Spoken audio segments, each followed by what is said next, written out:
તો જે રીતે જયેશ રાદડિયા અને સૌરાષ્ટ્ર ભાજપમાં વિખવાદ થયો છે, પ્રમાણે ટિકિટની માથાકૂટ થઈ અને છેલ્લે જેતપુર નગરપાલિકાની ચૂંટણીમાં એવું થયું કે 2 બેઠક લડ્યા પહેલા જ ભાજપ હારી ગયું. પરંતુ આજે કોંગ્રેસના એક નેતા મનહર પટેલે જયેશ રાદડિયાને ખુલ્લો પત્ર લખ્યો છે અને સમય યાદ દેવડાવ્યો છે વિઠ્ઠલ રાદડિયાનો, કે વિઠ્ઠલ રાદડિયાનો એક સમય હતો કે જિલ્લા પંચાયતની ચૂંટણી હોય કે બાકી કઈ હોય, કોરા મેન્ડેટ વિઠ્ઠલભાઈ કોંગ્રેસમાં મગાવતા અને કોરા મેન્ડેટ આવતા પણ ખરા. આ સમય વિઠ્ઠલભાઈનો હતો, સાથે 2019ની ચૂંટણીનો પણ કટાક્ષ થયો કે 2019 લોકસભાની ચૂંટણીમાં પહેલા તમારા પરિવારની ટિકિટ કપાઈ અને અત્યારે પણ ન ચાલ્યું, ત્યારે સમાજમાં તમે બાયો ચડાવવાની વાતો કરો છો, પરંતુ ખુદ ભાજપમાં તમારી કેવી પરિસ્થિતિ છે તે આપણા સૌની સામે છે. અને જે પ્રમાણે માહોલ બન્યો, જે પ્રમાણે જે સ્થિતિ થઈ, તમે વિચાર કરો કે પ્રશાંત કોરાટનું નામ છે તે જયેશ રાદડિયાના સમર્થકો ખુલીને બોલ્યા. એટલે જે પત્રકાર પરિષદ થઈ તે કોંગ્રેસની હતી કે ભાજપની તે ખબર ન પડી, પણ હવે રાજકીય વર્તુળોમાં અનેક ચર્ચાઓ છે તે જાગી છે. ને આ જ માટે આપણે આજે કોંગ્રેસ પ્રવક્તા સાથે જ પાટીદાર સમાજના આગેવાન મનહર પટેલ આપણી સાથે જોડાઈ ગયા છે. મનહરભાઈ સાથે સીધી વાત કરવી છે. મનહરભાઈ, એક પત્ર લખ્યો છે, ખુલ્લો પત્ર છે જયેશભાઈને સંબોધીને. એ વિઠ્ઠલભાઈનો સમય હતો, આજે આ જયેશભાઈનો સમય છે. દીક્ષિતભાઈ, સૌ પ્રથમ તો એ પત્ર મેં જયેશભાઈને એક મારા વડીલ મિત્ર હતા, વિઠ્ઠલદાસ રાદડિયાના દીકરા, એટલે વિઠ્ઠલભાઈ સાથે મારો એક ખૂબ સામાજિક અને રાજકીય સંબંધ હતો જે તે સમયે કોંગ્રેસ પક્ષમાં જ્યારે કામ કરતા હતા ત્યારે. અને જે વર્તમાન પરિસ્થિતિ, જે જયેશભાઈ એક તાકાતવર આગેવાન છે, તાકાતવર આગેવાનના દીકરા તરીકે એને પોતાની જાતને જ્યારે પ્રસ્થાપિત કરી છે સમગ્ર ગુજરાતની અંદર, ત્યારે એક પછી એક એવા 4 કિસ્સા બન્યા જયેશભાઈ રાદડિયાને, જે રીતે એનું કદ પ્રમાણે વેતરવાનું કામ જે ભારતીય જનતા પાર્ટી કરે છે. ત્યારે યાર પ્રિય મિત્ર તરીકે મને એક વાત મૂકવાનું મન થયું એનું કે જયેશભાઈ, તમે એક વાત તમને યાદ કરાવું, જ્યારે તમારી રાજકીય કારકિર્દી શરૂઆતી નહોતી થઈ ત્યારે હું ત્યાં તાજ સાક્ષી હતો. અમારા કોંગ્રેસ પક્ષના સ્વર્ગસ્થ ફાઇનાન્સ મિનિસ્ટર હતા અરવિંદભાઈ સંઘવીની હાજરીમાં જિલ્લા પંચાયતની અંદર ટિકિટ બાંટવાની વાત આવી, ત્યારે વિઠ્ઠલદાસ રાદડિયાએ અરવિંદ સંઘવીને કીધું કે સાહેબ, તમે ભલે ઓબ્ઝર્વર તરીકે આવ્યા પણ મેન્ડેટ અમને કોરા આપી દો, જિલ્લા પંચાયત જીતવાની જવાબદારી અમારી. તમે વિચાર કરો દીક્ષિતભાઈ, એ દિવસે કોંગ્રેસનું નેતૃત્વ એને વિઠ્ઠલદાસના સંબંધોને લઈને વિશ્વાસના ભરોસે એને કોરા મેન્ડેટ આપ્યા અને જિલ્લા પંચાયત કોંગ્રેસની બની અને કોંગ્રેસ પક્ષે વિઠ્ઠલદાસને અભિનંદન આપ્યું અને ડાયાભાઈ પટેલ નામને જિલ્લા પંચાયતના કોંગ્રેસના પ્રમુખ બન્યા. મારું કહેવાનું આમાં હું તાજ સાક્ષી છું એ વચ્ચે. અને કોંગ્રેસ અને નેતૃત્વ અને વિઠ્ઠલદાસ વચ્ચેનો આ સંબંધ હતો કે તાકાતવર નેતાને કોંગ્રેસ પક્ષ કઈ રીતે જોવે છે. આજે એના દીકરા તાકાતવર છે, અમે એના સૂર પુરાવીએ છીએ, પણ એ તાકાતવર દીકરાનું કદ વરતવા માટે 4 કિસ્સા તમારી પાસે આવ્યા ગુજરાતની અંદર છેલ્લા 5 વર્ષમાં. પહેલો મુદ્દો એ કે 2019ની અંદર લોકસભાની ચૂંટણી આવી, એ જયેશભાઈ જાહેરમાં કહે છે કે આ અમારા પિતાએ વાવેલું ખેતર છે, કોઈ વાડી જાય નહીં, અને ત્યાં આગળ અન્ય ઉમેદવારને મોકલી દીધા. બીજું પણ બીજા વર્ષનું ખેતર પણ 2024ની ચૂંટણીમાં એ પણ બહારના લોકો લણી ગયા. વિઠ્ઠલદાસ રાદડિયાને આ વાત અને જયેશભાઈ રાદડિયા વચ્ચેનો આ સમય જે પ્રસંગ છે એને સુસંગત છે. બીજી વાત, લોકસભાના ઉમેદવાર તરીકે ન મુકાણા, લોકસભાના ધારા ઉમેદવાર ન આવ્યા, ઇફકોની ચૂંટણીની અંદર પોતાની સામે પક્ષ લડવા નીકળ્યો. અને ત્રીજી વાત, નગર પંચાયતની નગરપાલિકાની અંદર એના પોતાના મેન્ડેટ પણ પોતાના ધારા ઉમેદવારને નથી અપાવી શકતા. આ વાત અને વિઠ્ઠલભાઈ રાદડિયા જ્યારે જાહેરમાં બોલતા કે ભાઈ રાજનીતિ એ અમારી રાજકોટ જિલ્લાની છે, એ કોંગ્રેસ પક્ષ અમને સોંપે, અમે એને પરિણામ બતાવશું. જ્યારે જયેશભાઈ રાદડિયા આ જ શબ્દ બોલે છે કે રાજનીતિ અમને સોંપે, અમે પરિણામ બતાવશું, પણ કોંગ્રેસ પક્ષ જે ભરોસો મૂકતી હતી વિઠ્ઠલભાઈ ઉપર, એટલો ભરોસો ભારતીય જનતા પાર્ટી જયેશભાઈ ઉપર નથી મૂકતી. આ વાતને લઈ રાજનીતિએ મેં મારા પ્રિય મિત્રને મેં કીધું કે તમારી આ નોંધ લેવાય છે, તમારી તાકાતને વેતરી નાખવાનું કામ રાજકીય રીતે કમલમમાં થાય છે. એનું મુખ્ય કારણ એ છે જયેશભાઈ કે તમારા પિતાનો બદલો રાજકીય રીતે તમારું કદ મોટું ન બને એના માટે થઈને ભારતીય જનતા પાર્ટી તમારે કદ પ્રમાણે વેચી નાખી છે.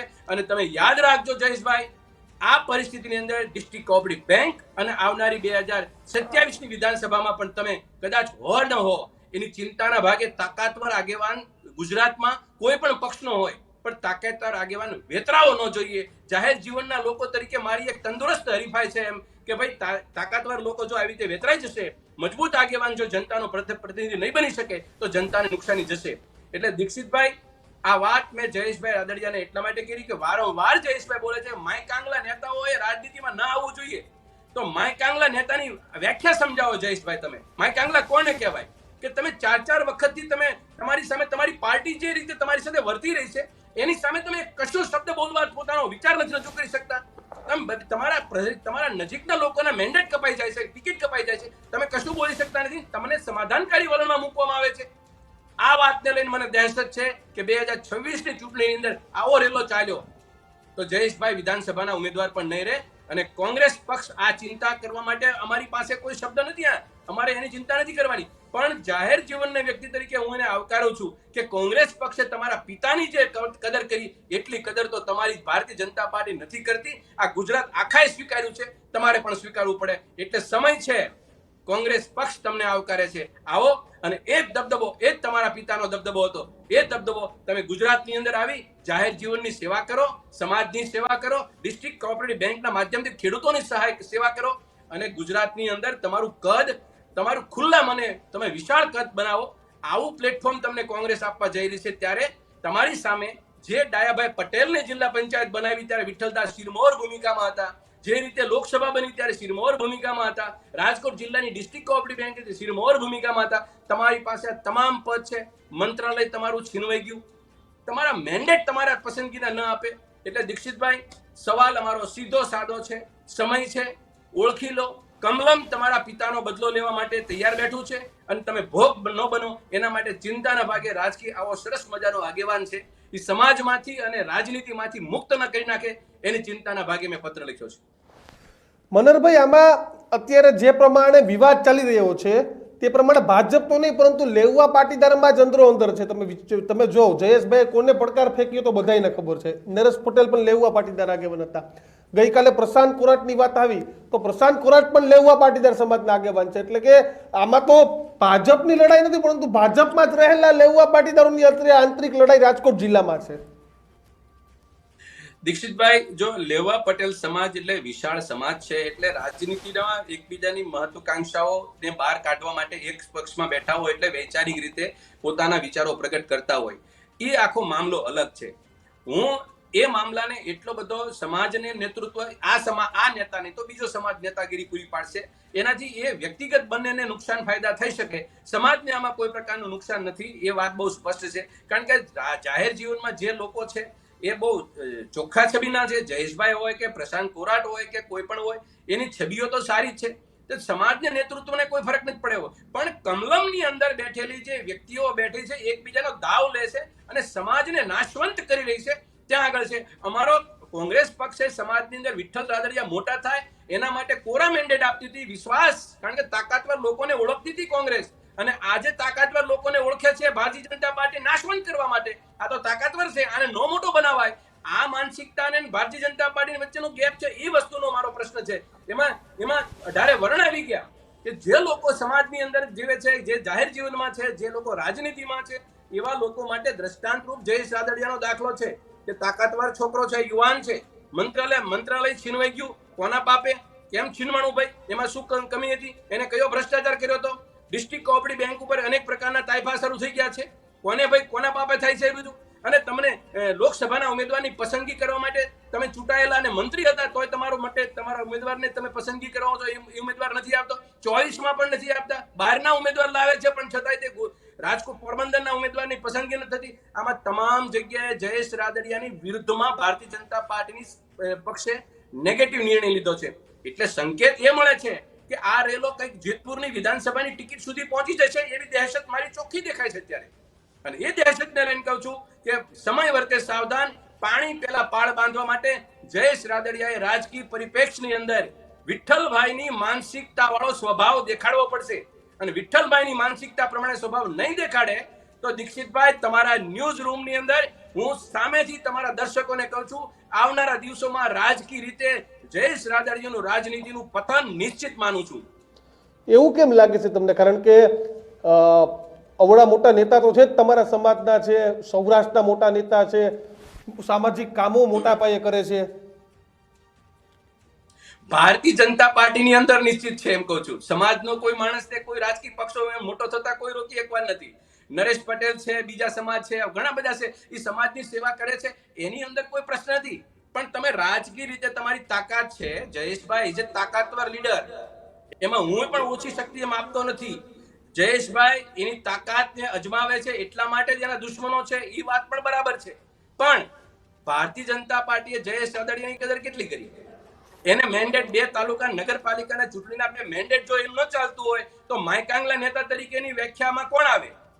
એ પરિસ્થિતિની અંદર એને જોવાનું છે એ પક્ષે. પણ હું તો એમ માનું કે આ પરિસ્થિતિમાં તાકાતવર લોકો, નેતાઓએ, ભાજપના આગેવાનોએ તાકાત એની હણવાની પ્રવૃત્તિ કમલમ કરતી હોય તો એવા સમયે રાજનીતિમાં વિઠ્ઠલદાસે ભાજપ, કોંગ્રેસ, રાજપા, કોંગ્રેસ અને પછી ભાજપા બદલ્યા છે, એનું પોતાનું જ ચાલુ પડે. પણ એ જ્યાં બેઠો ત્યાં જનતાનું હિત તો એને કર્યું છે, જનતાનો પ્રહરી તો બન્યો છે, તાકાતવર નેતાની ઓળખાણ આપી છે. તો તાકાતવર નેતામાં આ વિઠ્ઠલભાઈના સંતાન તરીકે એમાં ઓછી કોઈ તાકાત નથી. તો કમલમની દાવ પેચમાં એ ભોગ બને ત્યારે એ માણસે પોતાનો અવાજ કેમ નથી બોલતો? એ માણસ મૂંગો કેમ છે? એ અન્ય કેમ સહન કરે છે? મંત્રી પદ ગયું, ચલો જવા દો, પણ 2 મેન્ડેટમાં છે, 2 મેન્ડેટ ના આવે એના માટે પણ એને પગ પકડવાના કોઈના આટલો તાકાતવર નેતા છે. એટલે મનોહરભાઈ, સમાચાર તો ત્યાં સુધી છે કે મનસુખ માંડવિયાને ફોન કર્યો, CR પાટીલને ફોન કર્યો, પણ કોઈ જવાબ જ ના આપ્યો, ક્લિયર જવાબ ના આપ્યો ટિકિટ મળશે કે નહીં મળે. દીક્ષિતભાઈ ફરીને એક વાત, જયેશભાઈ રાદડિયા એ એક કદાવર નેતા છે, એમાં કોઈ શંકા નહીં. મજબૂત આગેવાન છે. ડિસ્ટ્રિક્ટ કોઓપરેટિવ બેંક આખા દેશની અંદર સીમાચિહ્ન કામ કરનારા પાયાના પથ્થર વિઠ્ઠલભાઈ રાદડિયાએ બેંક ડેવલપ કરી. એ શિરસ્તો જયેશભાઈ રાદડિયાએ ચાલુ રાખ્યો. એ વિસ્તારની અંદર જયેશભાઈ રાદડિયા ગામની અંદર એ રિસ્પેક્ટેડ છે, બધું બરાબર. આ બધું ખેડૂતોએ આપ્યું, ગામની જનતાએ આપ્યું, મતદારોએ આપ્યું, એના મિત્રોએ આપ્યું, એને હું બધાએ આપી. ભારતીય જનતા પાર્ટી આ હૂંફ ઉપર ને તાકાત ઉપર ઈર્ષા કેમ કરે છે? એના પક્ષના આગેવાનની. એ મોટો થતા કેમ રોકે છે એને? 2 મેન્ડેટમાં એને કેમ પગ પકડવા દે છે? પગ પકડવાનો વારો આવે છે. આ પ્રશ્ન કોંગ્રેસની સાથે હું સરખાવું તો વિઠ્ઠલદાસ રાદડિયા અને કોંગ્રેસ પક્ષ વચ્ચે એક એવો ગાઢ સંબંધ હતો. વિઠ્ઠલભાઈ ઉપર કોંગ્રેસને ભરોસો હતો અને કોંગ્રેસને વિઠ્ઠલભાઈ ઉપર ભરોસો હતો. આ તાણાવાણા કેમ નથી ત્યાં? આ તાણાવાણા કેમ નથી? તો શું લાગે, ભાજપમાં જયેશભાઈનું કદ બેતરવામાં કોને રસ છે? ભારતીય જનતા પાર્ટીની માનસિકતા છે કે તાકાતવર લોકો એને પસંદ નથી, અને કોંગ્રેસની માનસિકતા એ છે તાકાતવર લોકોને હંમેશા પ્રથમ રોળે બેસાડે છે. આ વસ્તુ બંનેના ફરક વચ્ચે છે. જે રાજ્યની જનતાને વિસ્તાર કોંગ્રેસે પ્રથમ રોળમાં બેસાડ્યા હોત તો પછી વિઠ્ઠલભાઈને મંત્રી પદ લેવા જવા માટે થોડો ધક્કો થયો. મનહરભાઈ મારી વાત સાંભળો. મનહરભાઈ, વિઠ્ઠલભાઈને મંત્રી પદ ના આપ્યું, કોંગ્રેસે ક્યાં વિઠ્ઠલભાઈને મંત્રી પદ આપ્યું હતું, અને એની નારાજગીમાં પછી કોંગ્રેસ છોડ્યું. વિઠ્ઠલભાઈએ જે રીતે રાજનીતિ કરી છે એમાં એને અપમાનિત કન્ડિશનમાં ક્યારે નથી આપીને લઈ લેવું એવું તો નથી કર્યું.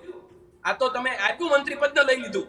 તમે સમજો, તમે એને વિઠ્ઠલદાસની ક્રાઇટેરિયાની અંદર જે ચૂંટાયેલા સભ્યો હતા એમાં મંત્રીઓ દિનશા પટેલ સાહેબ હતા એક પાટીદાર તરીકે. એટલે કોમ્બિનેશન, સમાજ, વિસ્તાર, સિનિયોરિટી એને લઈને જે કોંગ્રેસે વર્તન જે રીતે મેસેજ આપ્યો હતો. પણ આ તો સૌરાષ્ટ્રમાંથી એક માત્ર તમે કોંગ્રેસમાં ગયેલા રાઘવજીભાઈને આપી દો છો, જયેશભાઈને નથી આપતા, તો એ શું કામ નથી આપતા? એટલે મારું કહેવાનું એ છે કે મારે એના પલાખા નથી ગણવા, પણ મને એટલું લાગે છે, એક દીક્ષિતભાઈ, એક રાજકીય સમજદારી મારી એટલી છે કે વિઠ્ઠલદાસનું જે સન્માન કોંગ્રેસ કરી ગઈ એવું સન્માન ભારતીય જનતા પાર્ટી કરવાની વાતો દૂર રહી, પણ જયેશભાઈ રાદડિયાનું કદ વેતરી રહી છે. અને હજી ફરીને એક બીજી વખત બોલી દઉં, 2026-27 વિધાનસભાની ચૂંટણીની અંદર પણ જય દીક્ષિતભાઈ, મારા સંકેત બરાબર તમારી સ્ક્રીન ઉપર કંડારીને રાખજો.